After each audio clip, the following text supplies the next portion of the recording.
সুপ্রিয়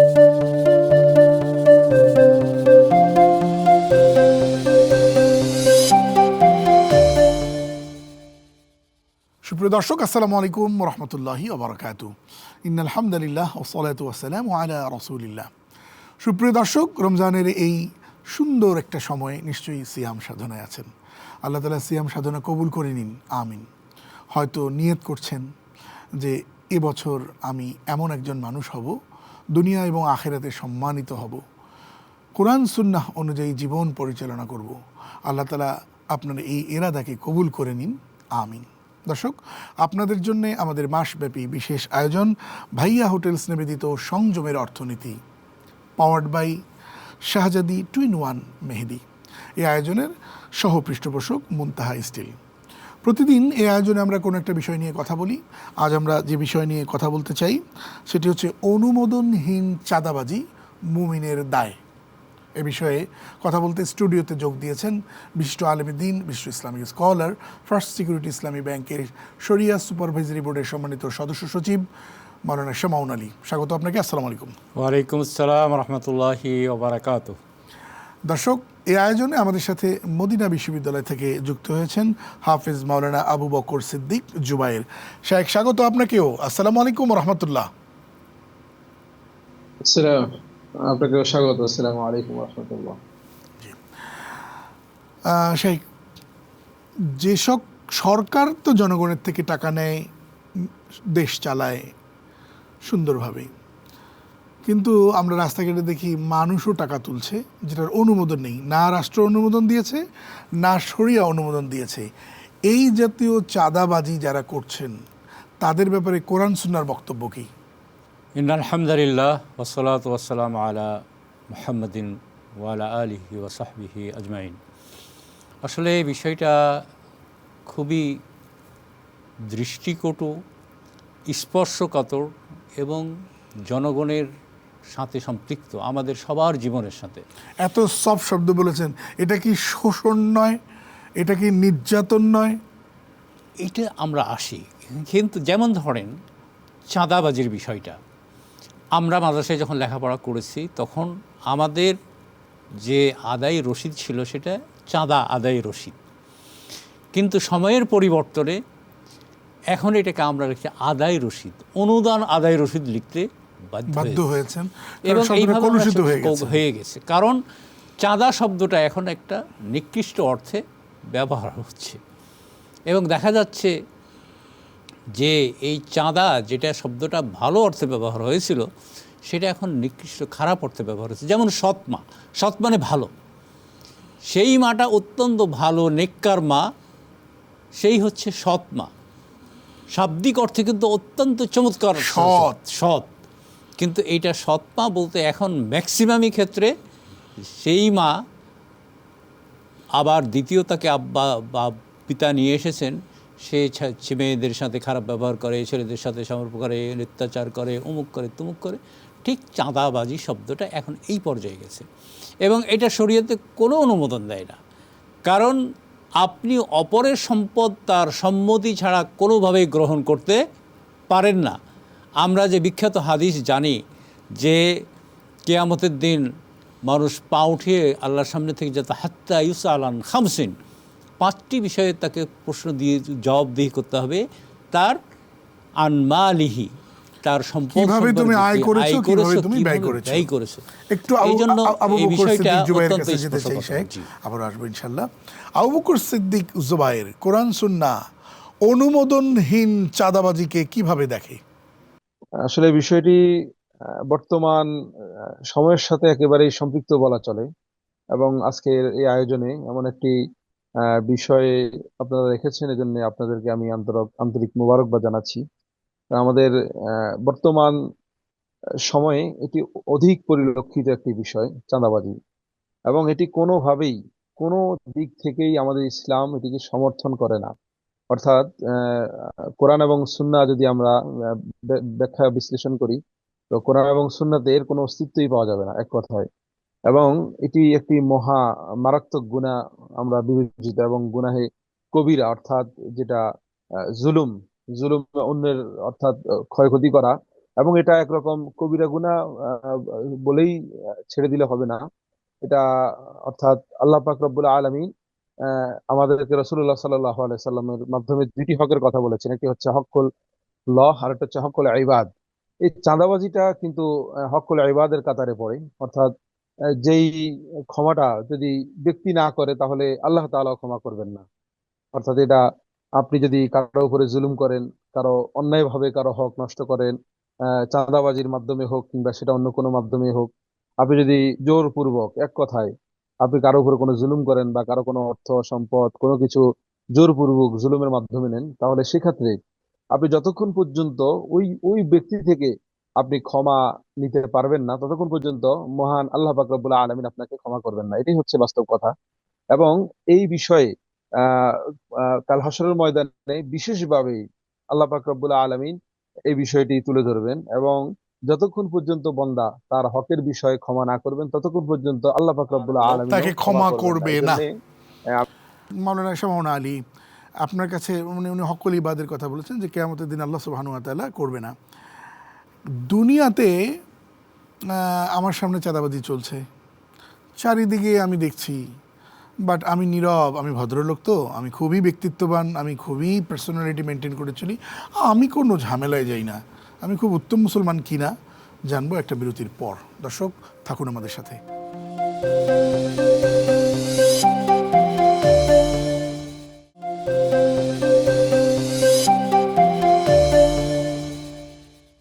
স্বাগত আরেকবার, সাথে ছিলেন অসংখ্য ধন্যবাদ। দর্শক দেখছেন ভাইয়া হোটেলস নিবেদিত সংযমের অর্থনীতি, পাওয়ার্ড বাই শাহজাদি 2-in-1 মেহেদি। এই আয়োজনের সহ পৃষ্ঠপোষক মুনতাহা স্টিল।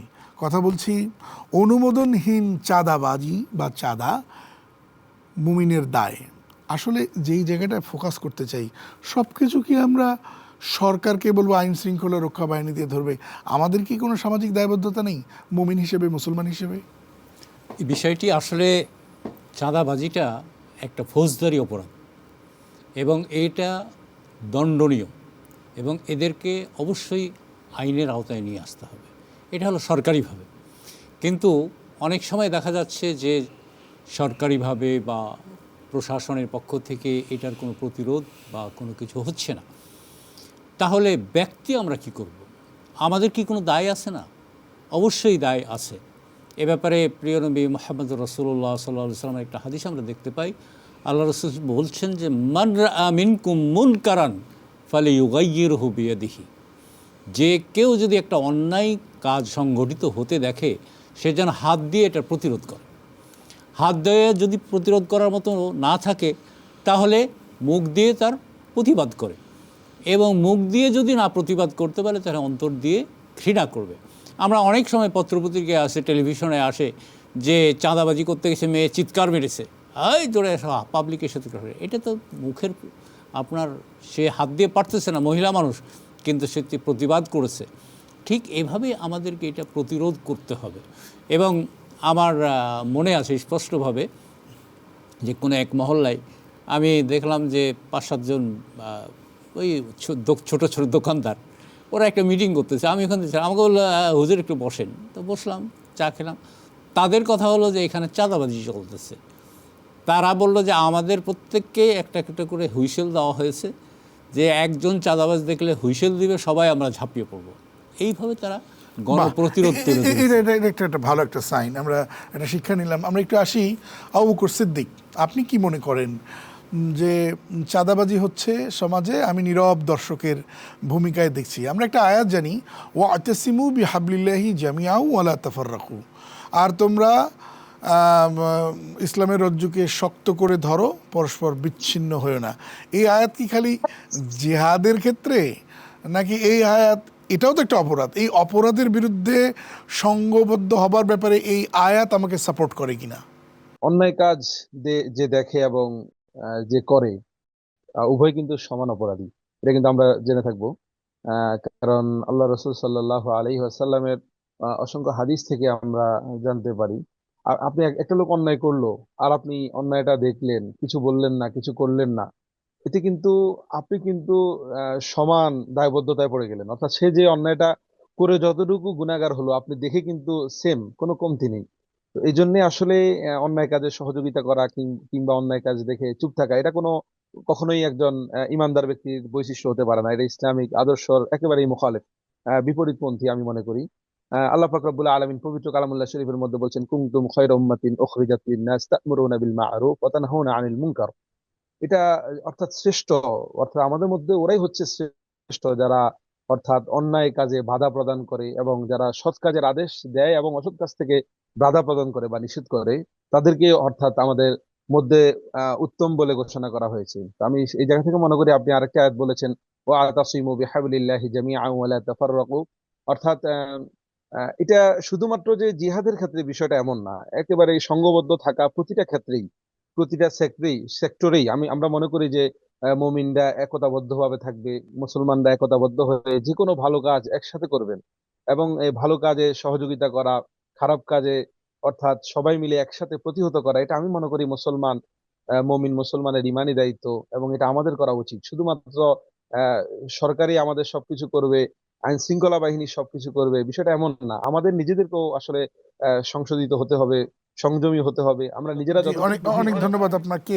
সামনে ভাই, আপনার কাছে আসি।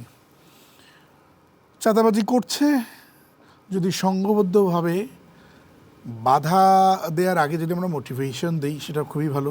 মোটিভেশনে যদি কাজ না হয়, সতর্ক করি কোনো কাজ, সেটাও ভালো। আর যদি না হয়, তাহলে সম্মিলিত প্রতিরোধ গড়া নিশ্চয়ই ভালো কাজ। এই ধরনের ভালো কাজের ব্যাপারে এনকারেজ করতে কোরআন সুন্নাহ কিছু বলেছে কিনা? এটা আমরা যদি দেখি, আমাদের প্রিয় নবী মুহাম্মদ রাসূলুল্লাহ সাল্লাল্লাহু আলাইহি সাল্লাম নবুয়ত প্রাপ্তির পূর্বে তিনি সমাজের নির্যাতিত, অবহেলিত মানুষ, মজলুম মানুষের পক্ষে দাঁড়াবার জন্য হিলফুল ফজুল সংগঠন করেছেন এবং এইভাবে তারা, তার মানে এই জাতীয় সামাজিক সংগঠন গড়ে তোলার ব্যাপারে উদাহরণ আছে আমাদের সামনে। এই যে রাসূলুল্লাহ সাল্লাল্লাহু আলাইহি ওয়াসাল্লাম নিজে করেছেন, ও নবুয়ত প্রাপ্তির পূর্বেই তিনি নবী হিসাবে যখন এসেছে, তখন তো ফুল আইন কানুন সব বিস্তারিত এসেছে, কিন্তু এটা তিনি দাঁড়াইছেন এবং দেখা গেছে যে কেউ চাঁদা নিয়েছে। তারপরে একটা ঘটনা ঘটেছে যে আবু জেহেল, তাকে এক লোক কিছু টাকা দিয়েছিল, কোনো বর্ণনা এসেছে 1000 দিনার, মানে 1000 স্বর্ণ মুদ্রা, এখন কয়েক কোটি টাকার মতো অবস্থা। তো তার ছেলেকে বলেছে যে আমি টাকাটা ওর বুকের কাছে রেখে এসেছি, তুমি যে নিয়ে নিও। তার ছেলে, সে মারা যাওয়ার পরে সে এসেছে, আসার পরে সে যাকেই বলে, কেউ তো আবু জেহেলের সামনে, সে দুর্দান্ত প্রতাপশালী নেতা, তার কাছে কেউ যেতে পারছে না। তখন কয়েকজন বলেছে যে ওই যে কাবাঘরের পাশে হেলান দিয়ে বসে আছে, ওই লোকটাকে গেলে ও টাকা আদায় করে দেবে। এবং সে জানে যে আবু জেহেলের চিরশত্রু হলো মুহাম্মদ, একটা ক্যাঁচার লেগে যাবে। এবং সে রাসূলুল্লাহ সাল্লামকে বলতেছে যে হে মুহাম্মদ, আপনার নাম নাকি মুহাম্মদ, আপনি গরিবের বন্ধু, আমার টাকা তো আমার বাবা এরকম টাকা রেখেছিল আবু জেহেলের কাছে, সে তো এখন অস্বীকার করতেছে। তিনি বলেন চলো, সে লোককে নিয়ে এসে আবু জেহেলের কাছে এসেছে, বলছে এই ছেলে বাবা তোমার কাছে 1000 টাকা রেখেছিল আপনার কাছে। তো সেই সুবোধ বালকের মতো বলছে যে হ্যাঁ, মানে ওই সাংগঠনিক পাওয়ার বা আদর্শ দেখিয়ে সে উদ্ধার করে দিল। আমরা আসবো, একটা বিরতি নিতে চাই। দর্শক থাকুন আমাদের সাথে।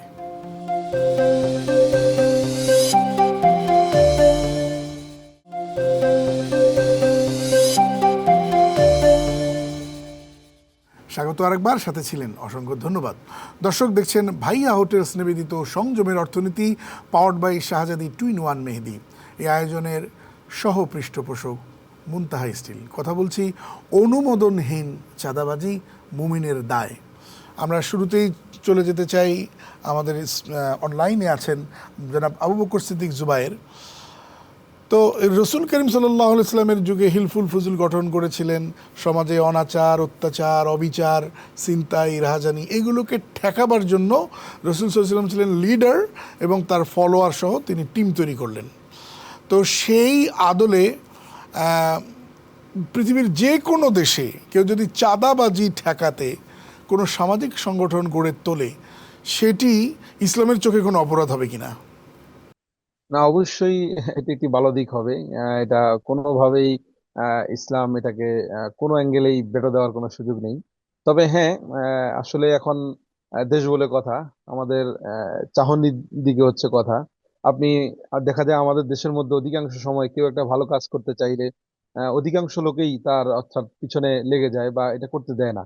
তবে আমি মনে করি আপনি যে কথাটি বলেছেন এটার সাথে আমি পুরোপুরি একমত। আল্লাহ রসুল সাল্লাল্লাহু আলাইহি ওয়াসাল্লামের আদর্শ মুমিনের প্রতিটা ক্ষেত্রে থাকা চাই। শুধুমাত্র আমি কিছু জায়গায় রসুল সাল্লাল্লাহু আলাইহি ওয়াসাল্লামের আদর্শ মানলাম, বাস্তবায়ন করলাম, সেটা এমন না। একেবারে আমার পারিবারিক জীবন থেকে নিয়ে একবারে রাষ্ট্রীয় জীবন পর্যন্ত প্রতিটা ক্ষেত্রেই রসুল্লাহ সাল্লাল্লাহু আলাইহি ওয়াসাল্লামের আদর্শ আমাদের থাকা চাই। তো সেই জায়গা থেকে রসুল সাল্লাল্লাহু আলাইহি সাল্লাম যে হিলফুল ফুজুল গঠন করেছেন, অর্থাৎ তৎকালীন সময় ঠিক তারই ধারাবাহিকতায় আমাদেরও আসলে এরকম চাঁদাবাজির বিরুদ্ধে আমরা যদি ব্যক্তিগতভাবে এরকম কোন সংগঠন আমরা তৈরি করি সকলে মিলে সম্মিলিতভাবে, তাহলে এটা অবশ্যই আমি মনে করি এটি অনেক ভালোভাবে উপকার সাধিত হবে। হয়তো প্রথম অবস্থায় অনেকেই এটা নিয়ে অনেক কথাবার্তা বলতে পারে, তবে আমি মনে করি এটার শেষ পর্যায়ে ভালো কোনো ফলাফল থাকতে জি, পারে। অনেক ধন্যবাদ আপনাকে আমাদের সাথে যুক্ত হওয়ার জন্য। সামান আলী, খুব ছোট করে যদি উত্তর দিতেন একই বিষয়ের উপরে। আসলে সম্মিলিত যে পদক্ষেপ নেওয়া হয় এর কাছে কেউ দাঁড়াতে পারে না। আরবিতে একটা কবিতা আছে যে ইন্নামাল উমামু বি আখলাকিহিম, প্রত্যেকটা জাতি তার চরিত্র নিয়ে বেঁচে থাকে। কোনো জাতির যদি চরিত্র ধ্বংস হয়ে যায়, নষ্ট হয়ে যায়, সেই জাতি অবশ্যই ধ্বংস হয়ে যাবে, নষ্ট হবে। এবং এটা আমরা দেখেছি বিগত সময়ে বাংলাদেশে, আর বাস্তবে আমরা এটা দেখেছি। যখন কোনো জাতির কোনো গোষ্ঠীর মোরালিটি ধ্বংস হয়ে যায়, তখন দেখা যায় যে সব তাদের বিরুদ্ধে চলে যায় এবং তাদের কোনো সমাজে মূল্যই থাকে না। এই জন্য মূল্যবোধ আমাদের জাগিয়ে তুলতে হবে। এটা যেভাবে হোক রাষ্ট্রীয় পর্যায়ে সর্বক্ষেত্রে আমাদের করতে হবে। এইটা যদি আমরা করি তাহলে দেখা যাবে একটা সামাজিক প্রতিরোধ অবশ্যই গড়ে উঠেছে, এবং এই ক্ষেত্রে আমাদেরকে ভূমিকা রাখতে হবে। এটা ব্যক্তি থেকে শুরু করে রাষ্ট্র থেকে শুরু করে, কারণ ব্যক্তি ছাড়া তো রাষ্ট্র না, আর রাষ্ট্র ছাড়াও ব্যক্তি না, সমাজ না। এই জন্য সর্বক্ষেত্রে আমাদেরকে চাঁদাবাজির বিরুদ্ধে, অন্যায় সম্পদ লুণ্ঠনের বিরুদ্ধে রুখে দাঁড়াতে হবে, এবং এটার জন্য যে যে প্রয়োজন পদক্ষেপ গ্রহণ সেটা আমাদের করতে হবে। আল্লাহ তাআলা আমাদেরকে এই ব্যাপারে তৌফিক দান করুন। আমিন আমিন। দর্শক, ভাইয়া হোটেলস নিবেদিত সংযমের অর্থনীতি দেখছিলেন। এই আয়োজনটির পাওয়ার্ড বাই স্পন্সর শাহজাদি 2-in-1 মেহেদি। এই আয়োজনের সহ পৃষ্ঠপোষক মুনতাহা স্টিল। আজ এ পর্যন্তই। আল্লাহ তাআলা আমাদের সকলকে চাঁদাবাজি মুক্ত সমাজ গড়ে তোলবার তৌফিক দান করুন। আমিন। আসসালামু আলাইকুম ওয়া রাহমাতুল্লাহি ওয়া বারাকাতুহু।